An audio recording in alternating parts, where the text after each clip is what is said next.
Este señor de aquí es Gregor Johann Mendel, un monje agustino, católico y naturalista aficionado a la jardinería, y que en 1865 y 1866 publicó lo que sería el origen de la teoría de la herencia genética, las leyes de Mendel, sentando las bases de la genética moderna.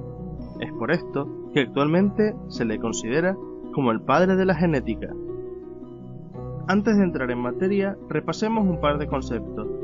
Cuando alguien te habla de genotipo, está refiriéndose a la información genética que posee un organismo particular según la secuencia de nucleótidos de su ADN.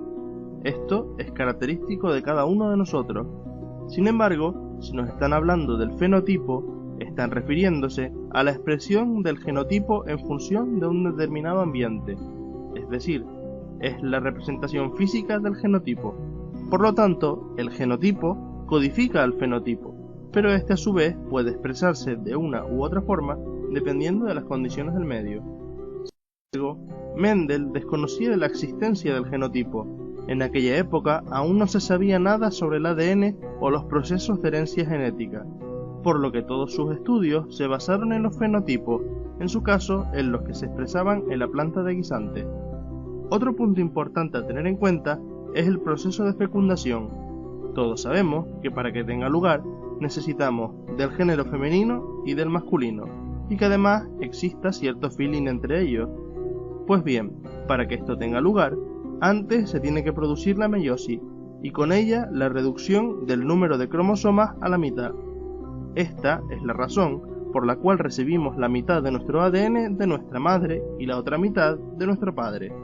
Tras la fecundación y la fusión de los gametos, tendremos nuevamente el total de cromosomas que nos corresponden.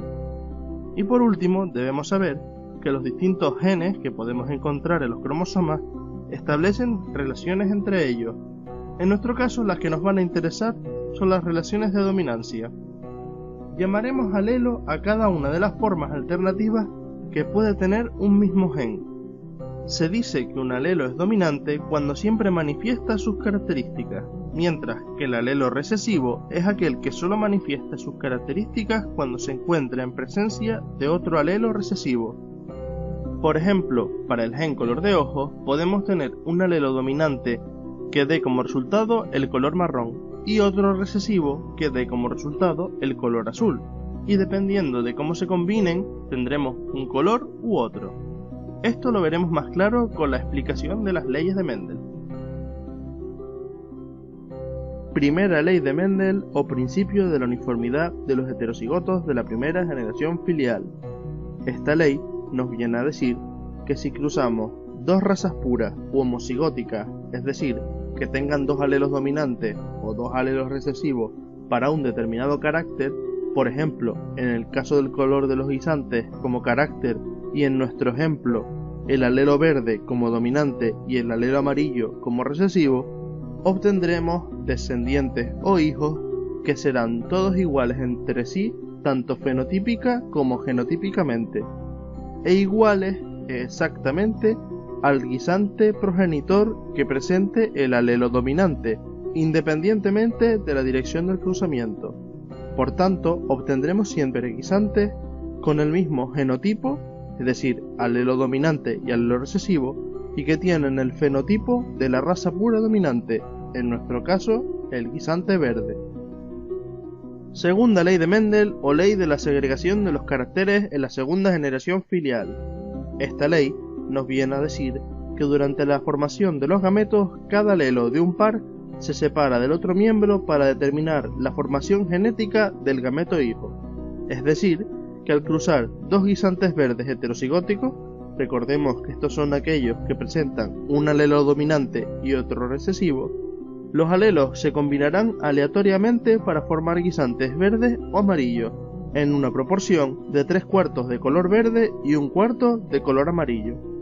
Pero además obtendremos dos guisantes heterocigóticos y dos homocigóticos, es decir, Mendel había descubierto sin saberlo el proceso de meiosis, que sabemos que es el proceso de división celular en el que se reduce a la mitad el número de cromosomas, y cómo afecta este al proceso de fecundación. Tercera ley de Mendel o ley de la independencia de los caracteres hereditarios. En el caso de usar dos caracteres, color de guisante, recordemos, verde domina sobre amarillo, y rugosidad, donde liso domina sobre rugoso, por ejemplo, Mendel observó que se producía una combinación en ambos rasgos al cruzar dos heterocigóticos de estos caracteres, por ejemplo, guisantes verdes y lisos, cumpliendo con el patrón de la segunda ley, tal y como aparece en la imagen. Veámoslo más claro en la tabla. El resultado era de 9 guisantes verdes y lisos, 3 guisantes amarillos y lisos, 3 guisantes verdes y rugosos y un guisante amarillo y rugoso. Por tanto, Mendel concluyó que diferentes rasgos son heredados independientemente unos de otros y que no existe relación entre ellos. Por lo tanto, el patrón de herencia de un rasgo no afectará al patrón de herencia de otro. Tanto fue así que de hecho basó sus experimentos en 7 rasgos diferentes de la planta del guisante para asegurarse de que esto se cumplía siempre.